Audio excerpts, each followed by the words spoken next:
శ్రీమాత్రే నమః అండి అందరికీ. మనకి ఏప్రిల్ 13 వరుదిని ఏకాదశి అయింది. ఆ పూజా విధానం, తిథి సమయాలు నేను ఒక వీడియో చేశాను. అదొకసారి చెక్ చేయండి. ఇప్పుడైతే మనం వరుదిని ఏకాదశికి సంబంధించి పూజ అయిపోయాక చదువుకోవాల్సిన కథ ఏంటో ఇప్పుడు మనం తెలుసుకుందాం.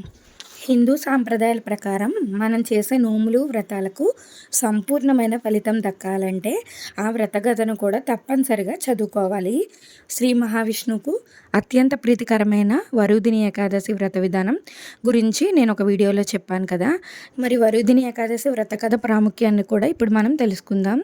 వరుదిని ఏకాదశి కథ వ్రతను పద్మ పురాణంలో ఇలా వివరించింది. పూర్వం నర్మదా నదీ తీరంలో మాంధాత అనే రాజు ఉండేవాడు. ప్రజారంజకంగా పరిపాలించే మాంధాతకు భక్తిభావం కూడా ఎక్కువే. మాంధాత భగవంతుని గురించి ఎక్కువగా తపస్సు చేస్తూ ఉండేవాడు.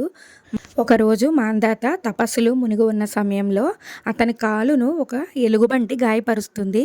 ఆ ఎలుగుబంటి రాజు కాలును పట్టి అలాగే అడవిలోకి లాక్కెళ్ళసాగింది. ఆ సమయంలో మాంధాత విష్ణుమూర్తిని ప్రార్థిస్తారు.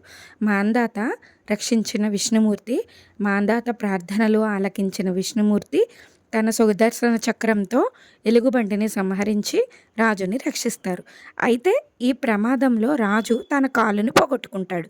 అందుకు చింతిస్తున్న రాజుతో విష్ణుమూర్తి పూర్వజన్మ పాపం వల్లనే ఇలా జరిగిందని, మాంధాత వరుదిని ఏకాదశి వ్రతాన్ని నియమనిష్టలతో ఆచరిస్తే పాపాలన్నీ తొలగిపోతాయని చెప్తారు.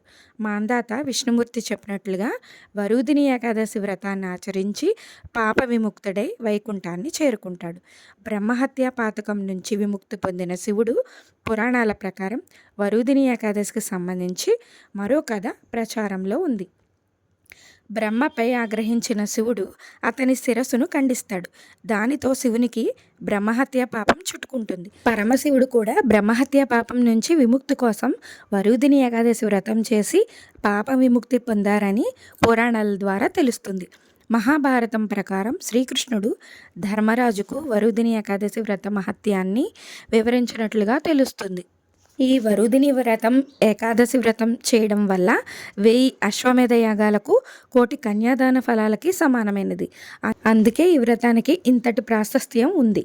ఈ వరుదిని ఏకాదశి వ్రతాన్ని చేసిన, వ్రత కథను చదివిన, విన్న సకల పాపాల నుంచి విముక్తి లభిస్తుందని శాస్త్రవచనం. ఓం నమో నారాయణాయ నమః. ఓం శ్రీమాత్రే నమః.